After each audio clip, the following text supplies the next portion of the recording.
The first interruption felt almost harmless. I had barely begun outlining a potential risk to our financial infrastructure when the CEO leaned forward, raised his hand, and turned my statement into a punchline. The executives chuckled, pleased to align themselves with power.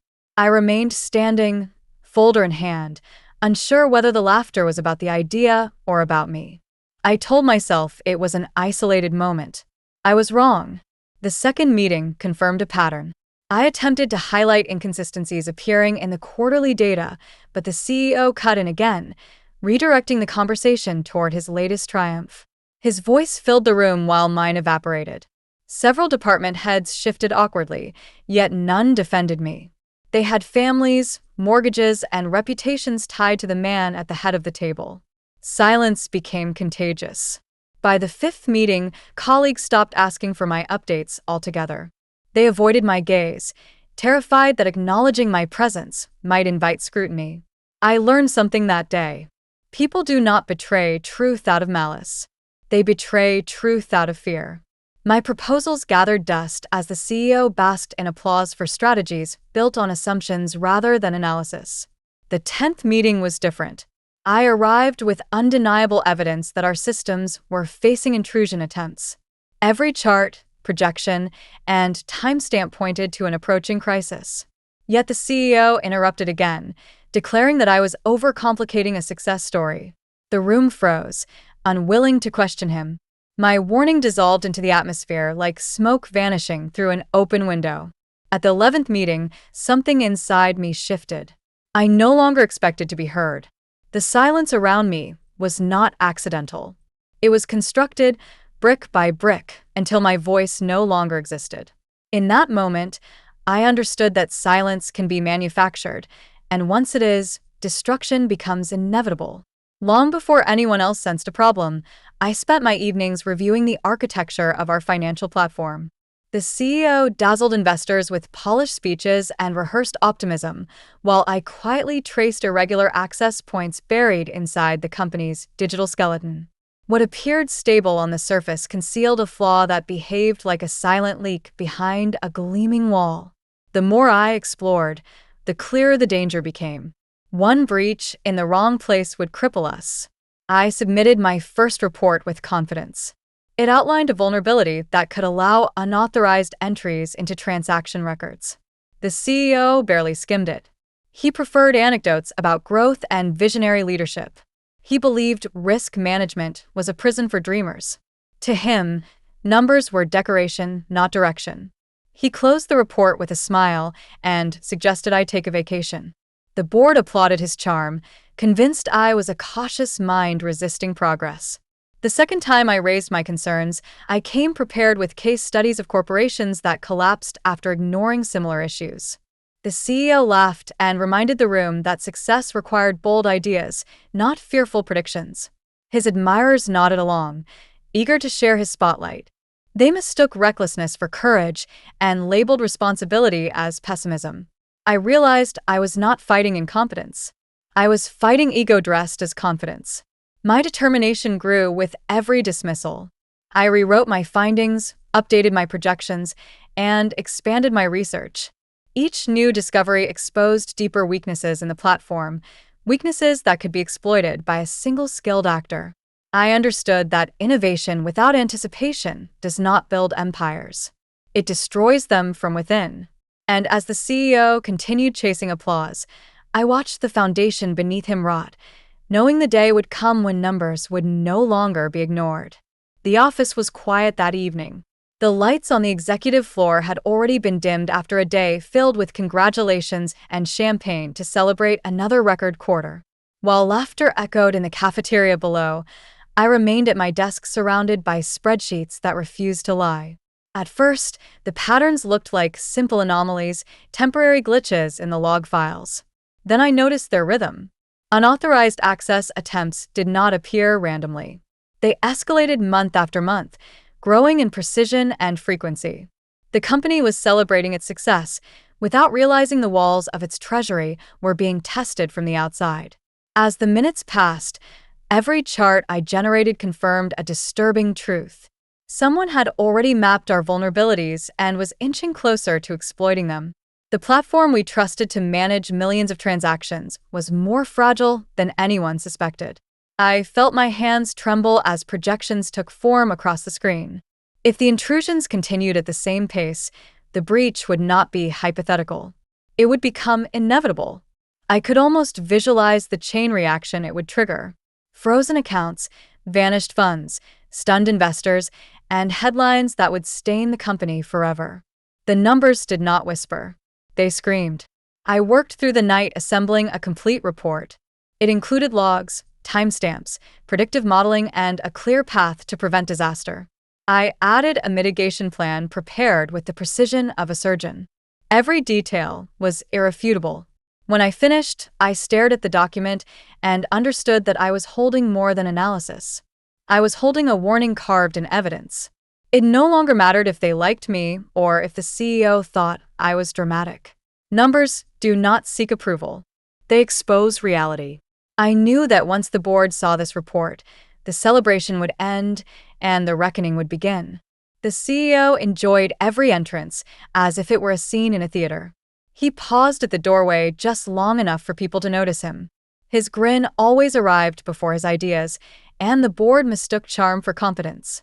He spoke with flawless confidence, and the room rewarded him with admiration. Investors treated him as the face of innovation. They believed his optimism was a strategy rather than a shield. Employees whispered that disagreeing with him was career suicide. He accepted the attention as proof of brilliance rather than a symptom of collective fear. During meetings, he navigated conversations like a performer guiding an audience. Statistics annoyed him. They slowed his rhythm, interrupted his narratives, and challenged the illusion he worked so hard to maintain. When I presented data that contradicted his promises, he did not address the issue. He made jokes. He changed the topic. He turned concern into spectacle, and the board applauded every punchline. They were no longer listening for solutions. They were waiting for entertainment. He believed leadership existed in applause and handshakes. He never noticed the quiet moments where decisions are made and consequences unfold. His confidence convinced him the company would bend to his will because it had always done so. He forgot that markets obey mathematics, not charisma. The louder his monologues grew, the more uncomfortable people became with the silence I carried. It was not silence of defeat. It was silence of truth waiting for permission to speak. He did not silence me because my findings were flawed. He silenced me because my existence challenged the empire he built on perception. His smile lasted longer than logic allowed. Eventually, every performance ends. The audience leaves. The lights dim. Only the facts remain, and facts do not applaud. They wait, patient and cold, for their moment to be acknowledged. It happened on an ordinary Monday morning, a day where no one expected anything more dramatic than a staff briefing and a few routine emails. The first sign of trouble appeared as a stalled loading screen on the transaction dashboard. At first, employees assumed it was a temporary glitch, the kind that resolves itself after a system refresh. Within minutes, entire departments noticed their screens had frozen. The numbers stopped updating. The balances disappeared. The company's financial heartbeat went silent. Clients began calling before anyone understood what was happening. Their funds were not visible. Their accounts reflected empty pages. Some believed they had been hacked. Others assumed their wealth had vanished. Panic spread faster than clarification. Support lines collapsed under the pressure. Messages flooded inboxes demanding explanations that no one could provide. The situation escalated beyond inconvenience. It became a financial emergency. Investors received the news shortly after. What began as confusion turned into outrage. They demanded immediate answers. The CEO, confronted by a crisis he had never prepared for, reacted with accusations. He summoned the IT department and questioned their competence. He contacted external vendors and expressed disbelief over their reliability. He even suggested a power surge might be responsible. He blamed everyone except the person who had predicted this moment with mathematical precision. Every employee felt the tension. A company that once seemed untouchable was now paralyzed. The CEO, previously adored for his confidence, watched his influence wither under pressure. Confidence cannot restore missing data. Charisma cannot repair corrupted systems.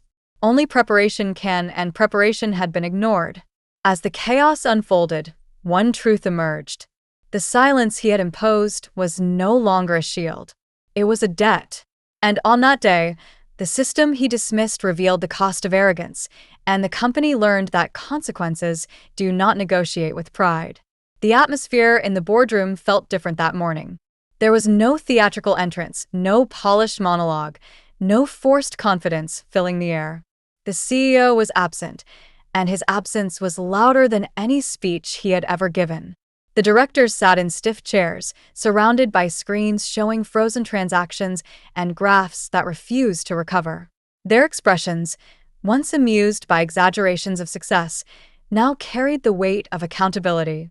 They did not summon me for conversation. They summoned me for answers. The chairman gestured toward the empty seat at the end of the table, a place I had never been invited to occupy. I sat down, aware that the balance of power had shifted without a single announcement. The room was still, as if no one wanted to be the first to breathe. Then one director leaned forward and asked the question they had avoided for months. How long had I known? I opened the binder I had carried through so many ignored meetings. It was thick with reports, projections, and logs. Each document was marked with a date and colored tab. 11 tabs in total. 11 opportunities to prevent this disaster. The board members leaned closer as I revealed each attempt to speak. The silence that followed was not passive. It was the sound of adults realizing how deeply they had failed. Some lowered their eyes. Others rubbed their temples as they traced the timeline with trembling fingers. They were no longer evaluating a threat. They were confronting the consequences of their own decisions. The binder did not accuse them. It reflected them. They had rewarded charisma and punished competence. They had applauded noise and strangled truth. In that room, no one spoke. The silence belonged to them now, and they finally understood its cost. The board spent hours dissecting the crisis, attempting to piece together the moment it all began. Every question only confirmed what my binder had already proved. They had ignored the one person capable of preventing catastrophe. When the chairman finally asked whether the system could be restored, I replied with measured certainty. The answer was yes, but not without conditions. I did not ask for apologies or validation. Those belonged to wounded egos. I asked for authority, resources, and the ability to protect the company without interference. I presented a step-by-step plan to rebuild the platform, secure the financial infrastructure, and restore investor confidence. The directors listened without interruption. Their pens moved quickly across their notes, capturing every detail. They understood that expertise was no longer optional. It was the only currency that mattered now. The plan included timelines, investment figures, and protocols the previous leadership had refused to implement. I made it clear that ignoring these measures again would result in irreversible collapse. The board conferred privately, but their decision was evident before they returned. They needed a guardian, not a spokesperson.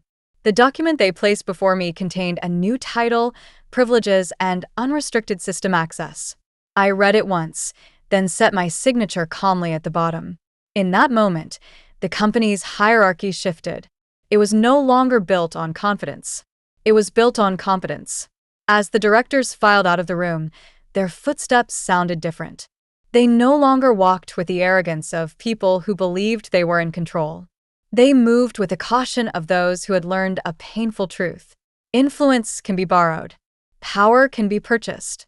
But respect must be earned. They finally understood that leaders are not the loudest voices in the room. Leaders are the ones who prevent the fire before anyone smells the smoke. The transformation did not announce itself with fanfare. It revealed itself slowly, in the subtle choreography of the office. My name appeared on a door that once seemed unreachable. My access level surpassed every executive except the chairman. Meetings no longer began with jokes at my expense. They began when I spoke. The same employees who once averted their eyes now paused mid-conversation when I entered the room, unsure whether to greet me or to avoid disturbing the new gravity I carried. The CEO struggled to adjust. His once confident stride became hesitant whenever he approached my corridor. The hallway that echoed with his laughter now felt like a tunnel of consequences. He avoided direct contact, not because I posed a threat, but because my presence reminded him of every decision he had ignored. He did not lose his position overnight. He lost something far more valuable. He lost the illusion that he was untouchable. I never sought to embarrass him. I never raised my voice. I simply did the job he refused to understand. The systems ran smoothly again, secured under protocols he once mocked. Investors began requesting my attendance during strategic reviews.